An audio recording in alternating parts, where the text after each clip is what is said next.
Welcome to the Consultancy Edge. I'm your host, Matt Hodkinson, and in today's episode, I speak with Tony Clark, founder of NextWave and career consultant.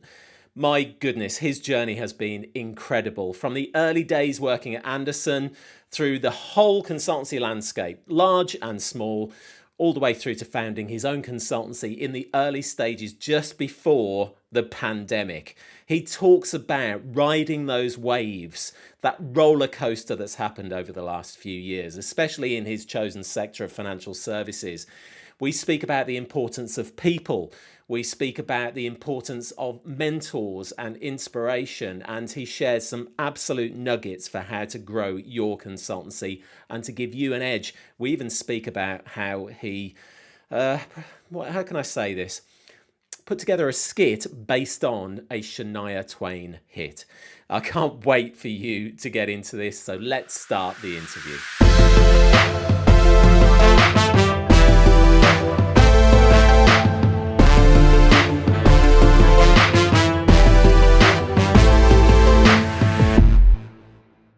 Hey there, Tony. Welcome to the Consultancy Edge. How are you, sir? Hey, Matt. It's really good to see you. I'm very well. Fantastic. Now, listen, we've known each other for a good while, but for anybody who is new to you and new to NextWave, tell us about your consultancy journey. Where did it start? Because I know you've been a serial consultant over the years, since the early 90s even. So what does that journey look like for you?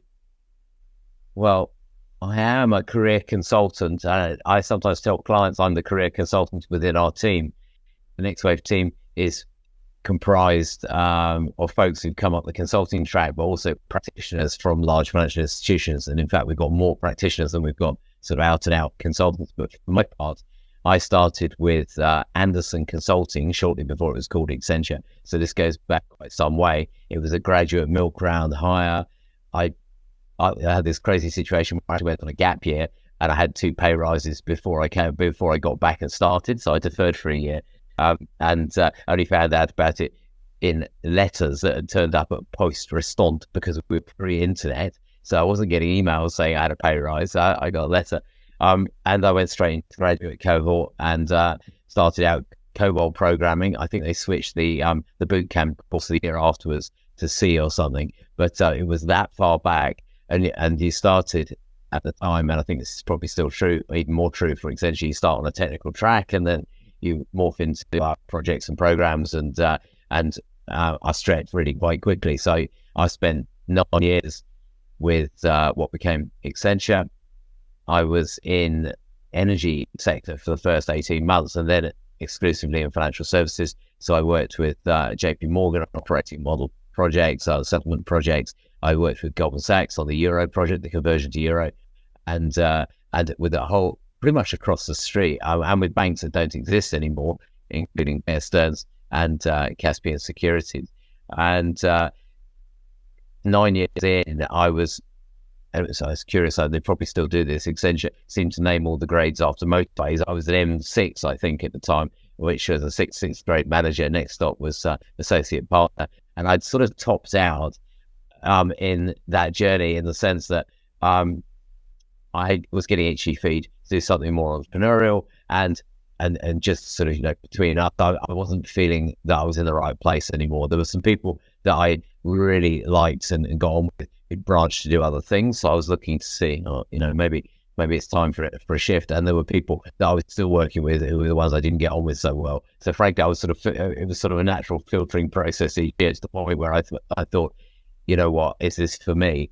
So I jumped ship after 9 years. I joined some former colleagues who were running something called M8 Partners, and we were a boutique capital markets consultancy, really very much a startup. I think I was certainly single digits, if not employee 5 or 6 or something there.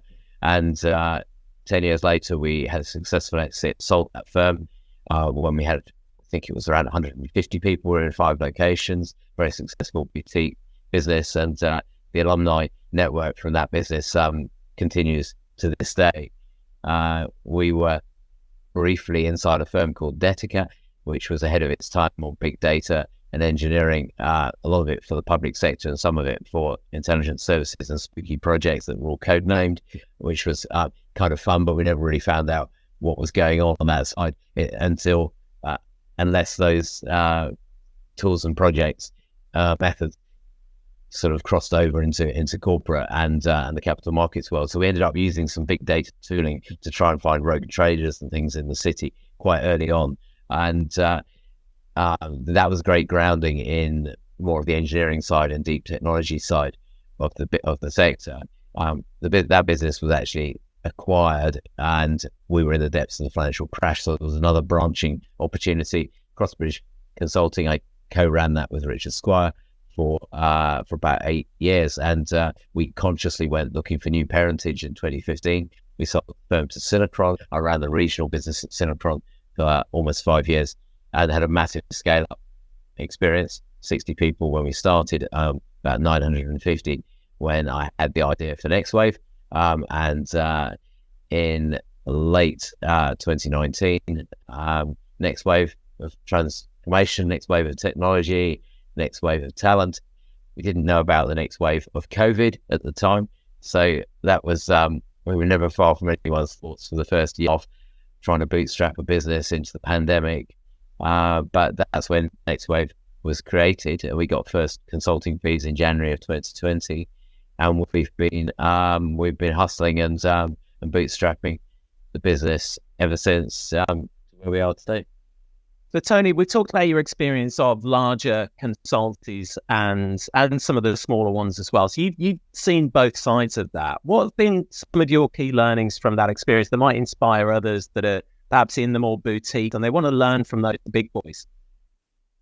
Good question, Matt, and a big question. I would always say that NextWave is really a composite of those career experiences, and they very much have all been a fantastic learning platform, and you can't knock the big four, the brand consultancy models. And I learned a huge amount early in career, and so foundations, lots of methodologies. Those firms have massive client footprints and great depth and experience, and a scale that's orders of magnitude beyond where we were likely to ever get with NextWave. And I think Accenture's 700,000-800,000 people. It's like a small country almost. So the risk there is just being a very small cog in a very large team. Where do you fit?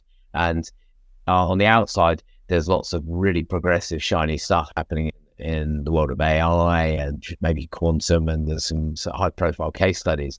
But when you lift the lid, that undeniably it's there, but it's there in pockets. And so if you're in the right pocket, fantastic. But if you get assigned to a project in perhaps some slightly sleepier industry sector in a backwater somewhere, and that can happen, especially early in career when you don't have too much of a choice about where you go, then the desire to continually learn and professionally progress, as I think is almost the number one for everyone starting out, and it's the number one people when we harder to NextWave. It's am I going to learn? Learn from the senior guys, learn from the tech, learn from the platforms that you're working with. So you need to look for that. And my observation would be the big firms are almost too big, and if you're lucky enough to be in the right part of it, then you can sort of carve your niche and make sure that you tag on to the progressive topics, the progressive technologies, and you can learn a huge amount. There is a risk of being sort of held back or not being exposed to the leading edge quite so much. In the boutiques, you have, certainly the case for our business, there's a very frontline role because they're small businesses, they're lean businesses, everyone's very much client facing, so you get a lot of frontline client exposure, and the business is very agile and dynamic because again it's small teams, every project counts. This is the value of the agile and sort of scale up stage focus that small firms can bring is that you're only as good as your last project, and every project counts, and you always bring the A team because you can't afford to have a project go wrong. So it may not be true of all firms, but I'd like to think that it would be of the ones that are succeeding. You tend to have a really sort of hand-picked high caliber team, a dynamic and agile approach, lots of client facing time, and oftentimes a very flat and empowered structure. We certainly have that within NextWave, where it's really just about outcomes and results, and folks have moved up to the mix super quickly. If they show they can lead a team or they can manage a client account, then why not, right? You don't have some of the same frameworks and rigid career structures that undeniably a large corporate would need to have.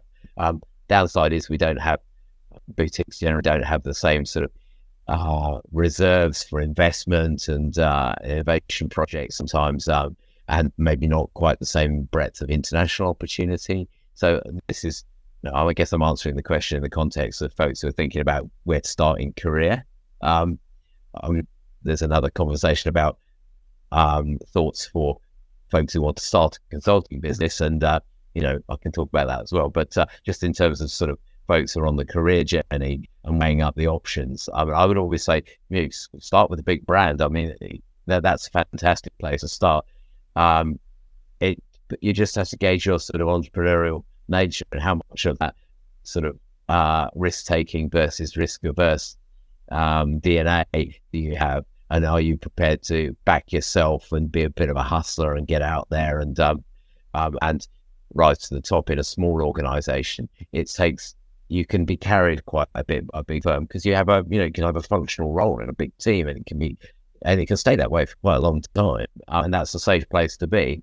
But it's really just a risk and reward balance station. Well, I wanted to ask about that transition that you made. I mean, you recognise that some people have that entrepreneurial spirit and wish to go it alone, and I think you've identified there and captured it perfectly that those who are risk averse are probably quite happy to stay and find their place in those bigger firms and perhaps find the corners to hide in as well. But how did you recognise that you had the entrepreneurial spirit? How did that manifest in you, and what was the spark that really kind of led you to start your own firm? Funny story here that I haven't told probably much very often, but an exclusive. Love it. Don't mind. So I was rising up through the ranks at Accenture. I was tracking pretty much to plan. So it was sort of a manager grade promotion each year. I think I was doing pretty well. There were sort of three things that happened. One of which is quite sad, but partly this stratification of the levels where I was seeing folks that I really liked and admired who were branching to do other stuff, and it was the folks that I didn't resonate with so much who were still there. So I was sort of thinking, is this really the environment that I want to be in? I had a really great mentor at Accenture who I'd looked up to, and unfortunately he was at the top of the Twin Towers when the planes hit. So that was something that was a shock, just a big shock, and I guess triggered a bit of a sort of pause for thought, and so I didn't do anything straight away. So it's not linked to that event, but I was starting to think, I've always been naturally a bit of a entrepreneurial mindset, a bit of a risk taker. I was sort of, let's go create something. So I was starting to get that itch and think about what to do next. So I was talking to some former colleagues who had already started this nascent micro consultancy called MA Partners, which is where I ultimately went. And I think there were three of them at the time, 4X, 2X, Accenture, one not. And so they had the business, and we were having a side conversation about, maybe you want to come over, or is it safe to jump over? How big are you now? Well, there was something building up that I wasn't getting increasingly interested with. But the trigger event to your question was the risk practice offsite, and Accenture at the time, probably still do, were quite prolific in running big sort of practice or team-wide offsites at big country hotels, and the wheeling in the external speakers and having a sort of conference. And they ran a conference for the risk sector, and I suppose time and place. I mean, I found that one, that there were a couple of really interesting speakers. There was a lot of internal PowerPoint regurgitation, and it wasn't the most energizing event. It's great to get away and have a few drinks with your colleagues, but it it wasn't, for me anyway, the most inspirational thing. But on the second afternoon, they had some organised fun. It was let's break out from presentations and do some team building. And the ask was, could each of the different practice teams go away, be creative, and present a skit, a little bit of theatre to the rest of the team. And so there were 300 or 400 people on this event, and each practice team was around 100 folks, and then there was sort of 3-line work process amongst the most creative people. So we're going to go do this. So I got picked, and I was like, okay, I'm up. And so the creative folks in our little group with the idea that we were going to do a skit on why, I think it was the process practice was better than the strategy practice or the technology practice, and it was going to be mimed to "You Don't Impress Me Much" by Shania Twain in fancy dress, right? And so we were in a country house hotel on Friday afternoon, and I was on the way to the South Coast, and I had a surfboard on the roof, and they were like, "What have you got? A fancy dress?" I said, "The only thing I've got is a wetsuit." So you can picture this. So you wind for an hour or two, and we're on stage in front of 300 of your peers, including all the senior management, miming to Shania Twain in a wetsuit. So I got off stage. I went out the side door of the lawn. I picked up my phone. I called John Moore, who was the founder CEO MA, and I said, "I'm resigning on Monday." Okay. All right. That's one of the best answers I've ever had to a question on this podcast or otherwise. This has taken a turn, Tony. Absolutely brilliant. I absolutely love it. I think that brings it out there now. Listen, I mean, clearly you've had some amazing times.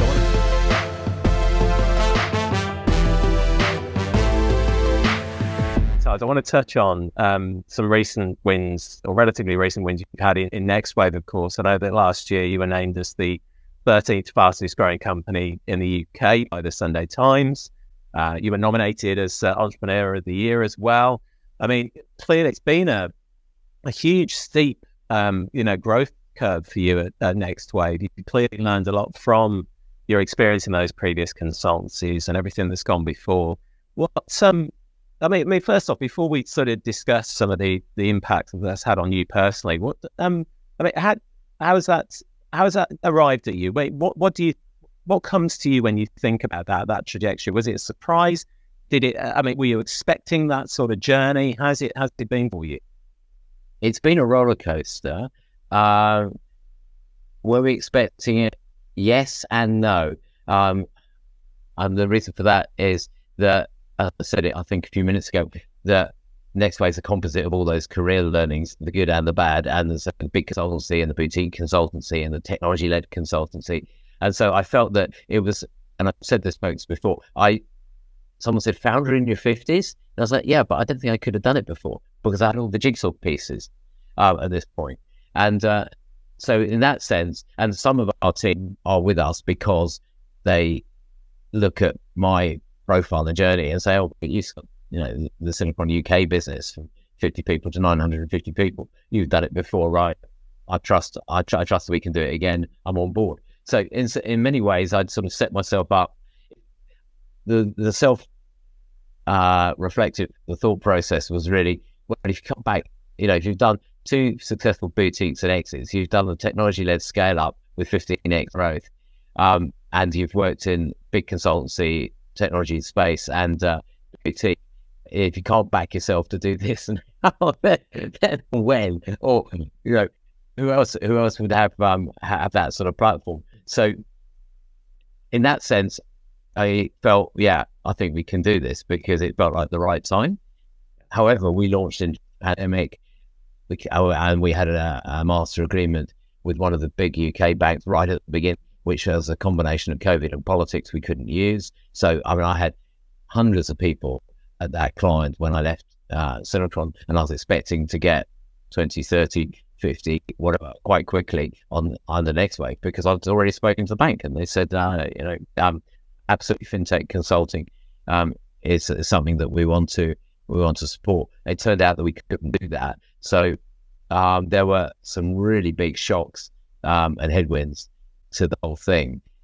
So to answer your question, with a following wind and a flat and a level playing field, we probably would be bigger.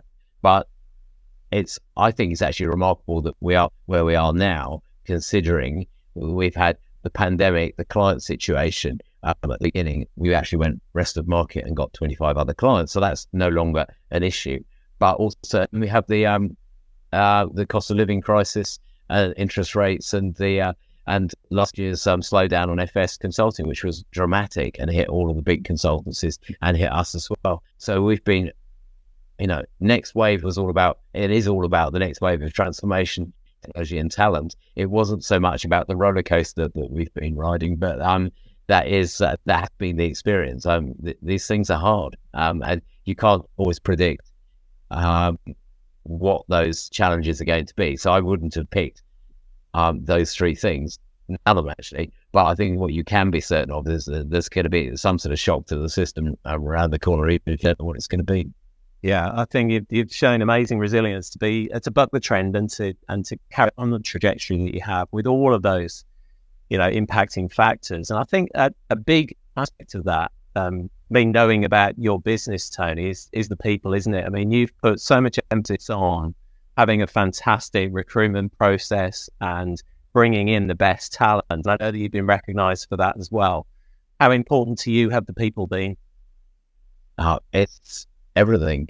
So this is a services business, and the people. And I was actually talking to someone this morning about the sort of the entrepreneur journey and the team, and this idea of sort of solo founders who sort of do everything and call all the shots. One of the things, what you have to realize quite early on is it's team sport, and you have to surround yourself with a great team. Otherwise, you're not going to build what is fundamentally a team business, a successful team business, and you also will never get past that first couple of milestones of doing everything. So, the ability to my role from the outset actually was very much to platform this business for scale and for growth. So I didn't go sell on clients like most solo founders do. I said, I'm just going to and I didn't pay ourselves for the first 2 years. We said, we're just going to bankroll this while we get the operations set up and we scale out, and getting that team structure in place where I was able to delegate proposal writing, and we had someone doing, finance and operations, and we had practice heads for different practices of expertise. And so the role becomes, and I'd still work a little bit too much in the business rather than on it, but the role does become prioritizing across the top and direction setting and strategy, and doing strategic partnerships and spending time with our clients, which I think is where the founder CEO needs to sit. And fundamentally, to be able to do any of that, you've got to bring on a great team. So that's very much part of the model, and I'm pleased to say we've been quite successful in doing that so far. I think there's some things in our model that have supported that success. The recognition you're alluding to was the Best Place to Work award last year, and that was an anonymous benchmark survey, 58 questions across the whole team, got a 94% engagement rating, and I was extraordinary. And I've been petrified ever since. And the only way you go from there is down. But we've been trying to build a company culture, and a very positive and inclusive company culture. And some of the things just on the model itself mean that the senior team folks are self-selecting in the sense that they're buying into our culture, and there's a risk share on coming into NextWave at the partner level, which means that you're not going to get people who want to coast, or anyone who can't afford to back themselves. So that helps. We've done all of employee equity. So everyone at NextWave has a little bit of the firm, slightly larger bit of the firm. So we're all shareholders. We're pointing in the same direction. I think that's a very big part of it as well. And then the third pillar is probably the social impact program, the 1-for-1 program, where we've been, which we invented. We've run it for 5 years. We've put 51 people through it, and we're helping a diverse set of youngsters on the first step in their career journey. through a tangible infusion of all things finance, technology, learning the sector, and we pay them when they're with us, and it gives them a leg up into career choices the next stage. And I know there's some of our team joined us because we're doing that, and they said, well, yeah, I love the idea of growing a successful consultancy, but actually it's brilliant that NextWave's giving something back, and I sort of want to be involved in that, which the team are, and they will mentor and get involved, and they present to the interns, and that's part of the glue, and I think part of the sort of slightly higher or wider purpose that we have as a business. Yeah, that's great. I think I was going to ask about some tips for hire, but you've covered some great ones there. And I think a lot of our listeners would recognize that they still haven't achieved a real strategic overview role, that they're wearing too many hats still, getting dragged into delivery. I think, that's a great reminder to invest in people, and sometimes perhaps ahead of time. Again, it brings that sort of, whether you're risk averse and need to kind of push the boundaries a little on that. I do want to touch on, we talked about resilience, Tony, throughout the journey, and some of those sort of, tough times. Can you cite a particularly sort of tough time, a time in your consultancy journey, whether that's with NextWave or prior, where, you really did have to dig deep, and what were some of the sort of core lessons from that experience for you? Crikey. Well, the things that I've been talking about in the NextWave journey to date, all three of those major challenges that we've been dealing with have been very difficult. The third of which, the economic crisis and the cycle downturn, we're not quite out of. Things are improving. The last year has been very hard. We've been working very hard to drive pipeline in a difficult market and keep teams together. And I'm pleased to say we are achieving both of those things. That has been very, very challenging. And if I sort of wind it back to the start of the NextWave journey, that situation with anchor client that you then can't deploy with, the amount of effort we put into trying to maintain our status there, I learned very quickly through that process, that you do need to diversify. We have a very broad portfolio now, where we've got 10 of the world's larger banks, and we've got insurance clients and wealth and asset management as well. We've got a better shape of client footprint than I've had in any previous consulting firm. And I'm not going to say that not being able to leverage a 14-year relationship with your anchor client is a good thing, but it did actually force us to go wider and to hedge the client portfolio. So there's something that I very much learned there. And then the other thing, which will be music to your ears, is the importance of marketing and building profile for the business. And we first, in previous consulting companies, almost ignored it. There was marketing was a bit of a afterthought. There'll be a white paper every now and again, or we go to a conference, and we never really knew how to leverage the conference experience properly. It was something that was almost seen as an overhead that the marketing department were asking the practice leads to get involved in. But the world has changed, and I noticed, and I think possibly too late in the NextWave journey, we're a couple of years in, I noticed there's a big difference between the also ran consulting companies that were below the radar, sort of invisible in the market, and those that were building brand, and how important that was for brand permission. We're trying to work for the world's largest financial institutions against the world's largest, most established consulting companies. So permission to play is a huge thing, and part of that comes down to brand recognition. So if there's a board discussion, should we hire EY for this project or NextWave? Everyone around the table has heard of the first firm. Not everyone's heard of the second one. So we're trying to elevate brand and differentiation. I know that's your specialist topic, but also visibility in the market, super important. So I consciously lent into this about 18 months, 2 years ago, I think because we were collaborating on all of this at the time. Read a bunch of books, tried a few things out, took some advice from for a number of advisors, and sort of on the front foot, started doing content marketing, email marketing, lots of social, digital, and we are I'd say we're off the start line. We've got a lot more to do. Podcasting's part of it. Separately, I've taken on the London Fintech Podcast, which is super exciting. I'm a month into that, 2 episodes, and that's already raising the profile for the business. So that's my other learning was, I guess if you come up against control the controllables, if you come up against something that's a sort of immovable object, like our anchor client situation at the beginning, you just got to go around it. So we went rest of market. You come up against a slow market, then what are you going to do? You need to come up with a strategy to have a broader commercial reach more clients, sign more new clients, add to your commercial team, elevate the profile of the business. So you have to start doing some really tangible stuff on the marketing thread. And so I actually sat down and did a 20-point growth plan. And again, it's another conversation topic, but a good strategy is a actionable set of initiatives to address your core challenges and add value to your business. And if you unpack that, it's an execution plan.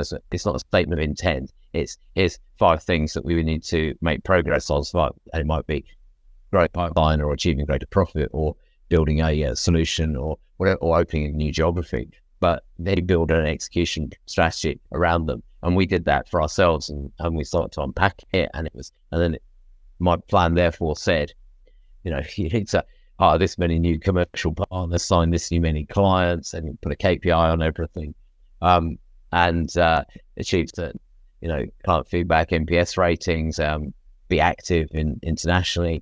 So we had a list, and we've just been delivering for that. So I think that's a great reminder, because I think there's a lot of consultancies that would admit that their focus has been too much on KPIs and metrics, rather than actually taking the action, as you say there. And this phrase, key performance actions, that are influencing those KPIs and the outcomes that they're looking to generate. I know you've mastered that. Again, people have helped your recruitment into marketing as well.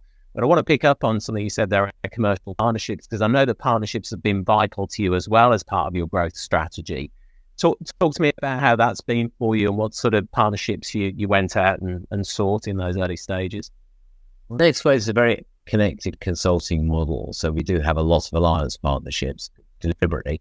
We're all working in an ecosystem, in a networked environment, and that's true in all sectors, and more than ever through the technology and the process connections, the data connections, the social connections that we all have, and it's all online, and there are dozens of business models that you wouldn't really expect. I was talking to, in my podcast this morning, I was talking to one of the most exciting upstart UK banks, and who provide banking services to 16 other banks. You wouldn't have thought about, hang on, what is that?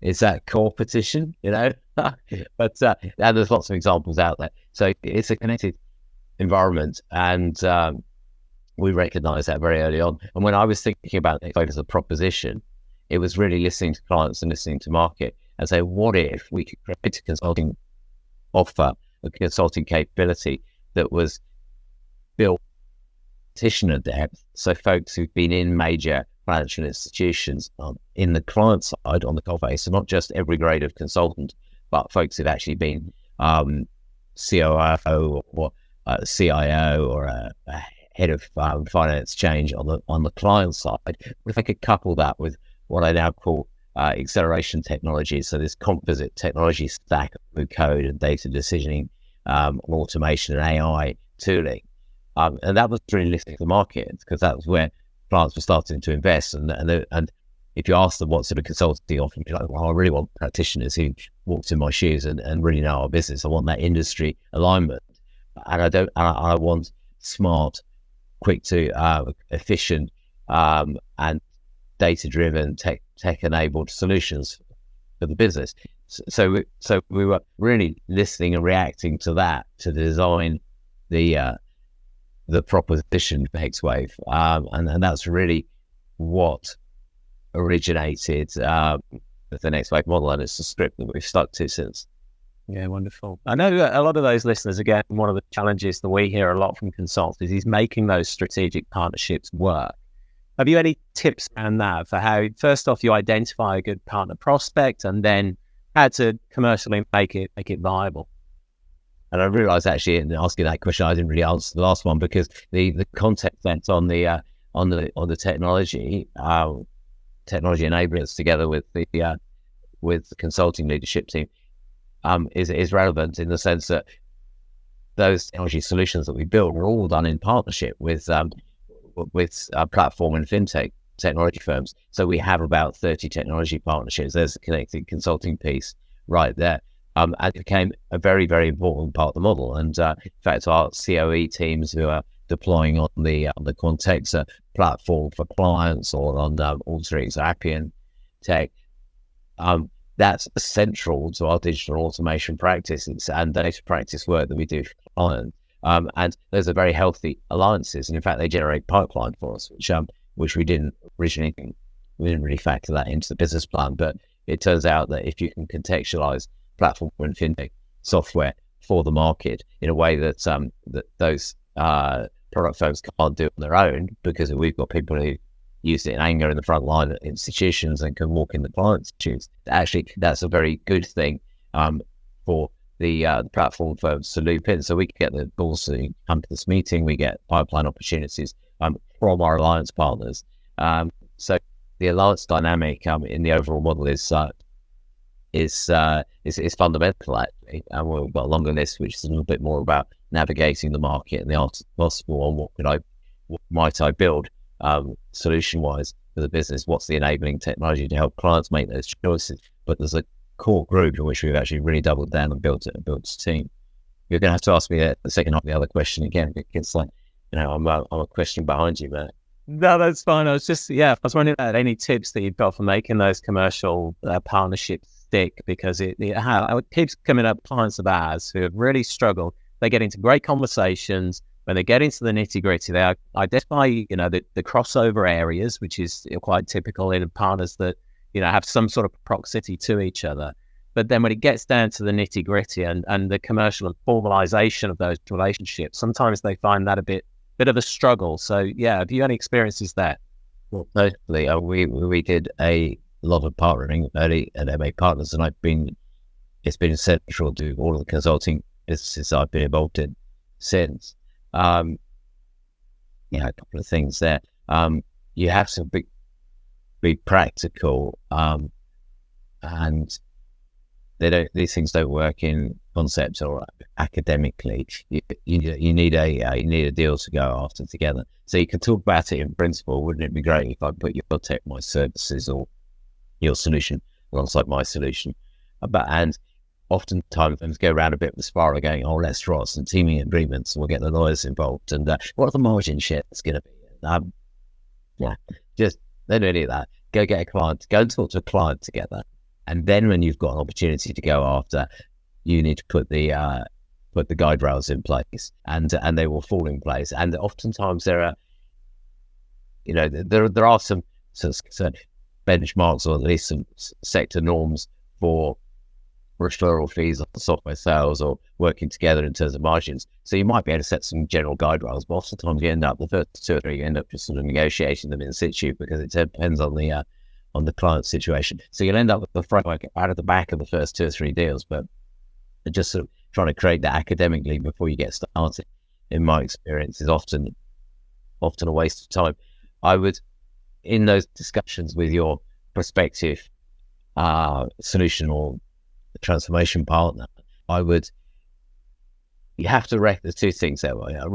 Acknowledge the economics of the deal very early on, right? So in consulting, when you start layering margins, and if I need to make X margin, and I'm going to be on the other guy's paper because they have the client relationship, they need to make X margin. Does that even work, right? Have they even got a rate card that the client will accept, and will it allow for two pieces of margin, and where are you going to split those, and does that work for you on the delivery end, in an example where perhaps we might be coming in under someone else. So looking at the and does it work for your partner in terms of being able to channel the business, because or the market is in and nobody's making any money out of it, or someone's making all the money and the other partner isn't. So sometimes the link cards are just completely out of whack. So you can talk to, if I talk to some of the big SI firms, sometimes their rate cards are lower than you'd expect, and we'd say, well, we're here, and they go, oh, how's that going to work, right? And oftentimes you might not get to that conversation until the sixth meeting or something. So I would try and shake that out pretty early, because that's the economic fundamental. If you know where your pricing is going to sit, the margins are going to sit, you're going to know, okay, well, this will work. We're not going to have a deal breaker on the numbers. So I think that's an important part of it as well. I think the greatest thing was this idea of bringing a deal to the table, because I think that's actually where it breaks down a lot of the time, is that deal never arrives, that we can talk about joint proposition and everything else, try and work out those commercials. But if we don't have a client who actually has need for those propositions, it's just going to fall down, isn't it? Tony, I want to turn the conversation to the future of consultancy, but also the future of NextWave as well. What's on your roadmap? What is your sort of immediate future looking like, and what are your goals for the next year or more? Really scale. So we've got, and it's all relative, we've got scale business in the UK and Netherlands at the moment, and increasingly in India, where we recently, but we are very early in the US and Italy. And actually, we do have footprints in Switzerland as well, but these are nascent businesses, and we want to get all the businesses up to consistent scale. So really, it's a sort of consolidate and scaling for us for the next year. We've actually got access to client where we have some clients where we don't have current footprint. So we've got master agreements, and we can engage, but as is partly because of where consulting and FS has been in the last year, there's been a clawback on anything discretionary. So regulatory driven, risk event driven, and latterly AI tagged and labeled, those project categories are getting budget, and the last year plus pressures as well. And so that has slowed the growth rate in a number of areas. So for us, I think it's a scaling up period. We already have quite a broad practice set. So we are working across risk, reg, finance, operations, a bit on sustainable finance, and a lot in the automation space. So I think we've got enough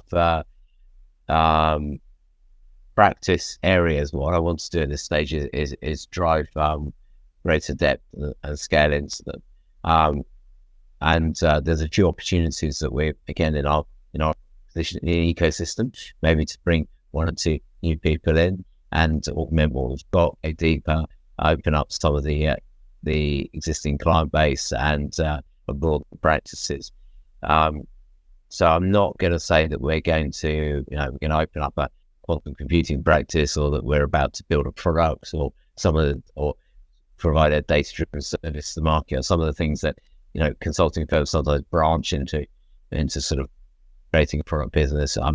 I don't think we're going to try and stick to the script, which is to be famous as the challenger for modernising financial institutions through practitioners and a smart set of technology, and be on the front edge of that solutioning curve. And that's really what we've been doing for the last 4.5 years. And I think we've got, we need to stick to the script for the next 2 or 3. The upside opportunity of the sort of clients that we've got access to is very significant.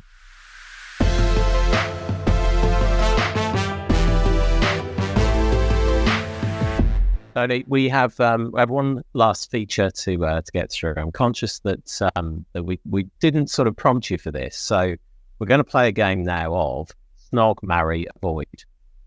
But it's not as you may think about it. It's in the consultancy space. So a snog in this instance is a quick win.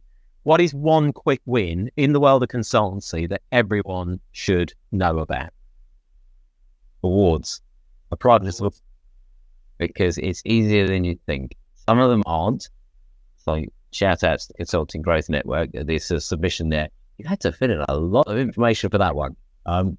The Sunday Times Fast Track 100, surprisingly little information. I mean, you have to have business results, but it's an easy submission. And folks who haven't been to corporate awards, you do have to submit yourself.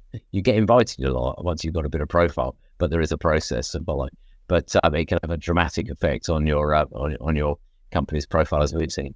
Yeah, I love that. And I think, one of the things that we've seen as well is that so many people, they do get presented with that bit of hoop jumping that they've got to do. And, the information they've got to put forward is often, it puts people off. So there are very few companies often vying for those awards, and you can have a really good chance of winning and at least getting shortlisted.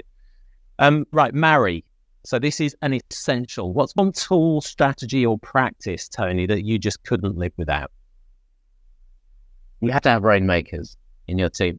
So just being a player manager on being the sales engine and doing some delivery work, it's not going to get you very far. And you need, in my opinion, it's like this partner-led. Well, we have a partner-led model, but we've also got commercial partners whose only job is to go rate make, and they're very good at relationship sales and broadening the network and frankly getting meetings at C-suite and MD level that we'd otherwise never get, and all the follow-throughs and building pipe. I think that's indispensable. It's carried us through the dip. Yeah, wonderful. And Tony, avoid is something that you ditch. What's one thing in your consultancy practice that you realise that you need to just get rid of as soon as possible? I wouldn't take on any supplier service that involves filling out bits of paper. So there's a digital service to absolutely everything, whether it's insurance or invoice factoring or bookkeeping or legal. There's a next gen version of everything that's out there, and we built the NextWave platform to scale using what I think are a really great combination of PSA and marketing softwares and a stack. Our stack is a bunch of cloud platforms that allow us to run a very lean operation. We've literally got one back office and one marketing person. That's it, across the whole consulting business, and we can still scale from here without adding And if you look for a new service, I remember looking for, I think it was invoice factoring or something a while back, and if you go to some of the incumbent firms, I won't name any of the big incumbent banks, but there are still absolutely firms out there who go, okay, yeah, you can onboard for that. Here's a 14-page form to fill out. But you look a little bit harder, you'll find some firms that are just, we got digital. We do that digitally now, right? There's some you can sign up on the web, and the whole service is delivered through a portal. The best example is employee equity on Vested, I think. So Vested have done an amazing job of really systemizing quite a difficult and complicated process of employee option issuance and all the compliance and cap table dynamics that go with employee equity into a very simple platform, including all the handoffs to our HMRC and Companies House. And I almost can't think of doing it any other way, but you could employ a company secretary and fill out dozens of pieces of paper. But so I think if you can't find the digital service, you're not looking hard one. Thank you, Tony. It's been amazing to hear about your journey, the highs, the lows, the skits that really did impress me much. Thank you so much for joining us on the Consultancy Edge today. Not anymore.